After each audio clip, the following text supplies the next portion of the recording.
Најмалку 11 лица загинаа, меѓу кои и двајца малолетници, а 22 се повредени во автобуска несреќа во близина на градот Уалаусес, во мексиканската држава Нуево Леон, соопштија официјални лица. Несреќата се случила околу 3 часот и 40 минути наутро кога автобусот се превртел на националниот автопат, кој е затворен за сообраќај во двата правци, според краткото соопштение од цивилната заштита на Мексико, пренесува порталот 20 минути. Гувернерот на Њу Леон, Самуел Гарсија, изрази најдлабоко сочувство до семејствата на жртвите, додавајќи дека повредените добиваат медицинска помош и дека е започната истрага за несреќата. Човекот секојдневно пиел до 3 литри газирани пијалаци.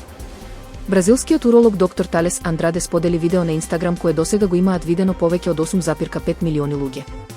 Во видеото, тој вели дека прекумерното консумирање на газирани и шеќерни пијалаци може да доведе до формирање на камења во бубрезите. Зборувајќи на португалски јазик, доктор Андраде покажа сад полн со големи жолти камчиња што ги отстранил за време на процедурата, додека пациентот се уште бил на операционата маса. Бубрежните камења се калциумови наслаги што се формираат во уринарниот тракт. Тие можат да предизвикаат силна болка, гадење, повраќање, пецкање при мокрење, па дури и крв во урината.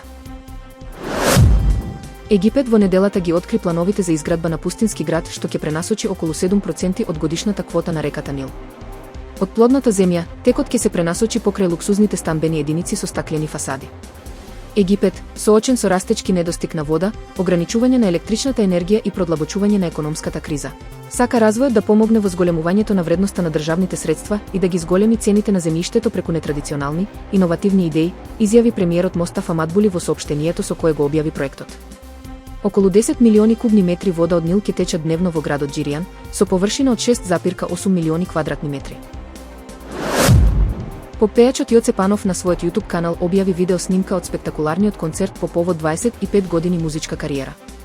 Колку за потсетување, на 8 март годинава во Македонската филхармонија се одржа концерт, кој беше исполнет до последно место и приреди вистинска бура од емоции.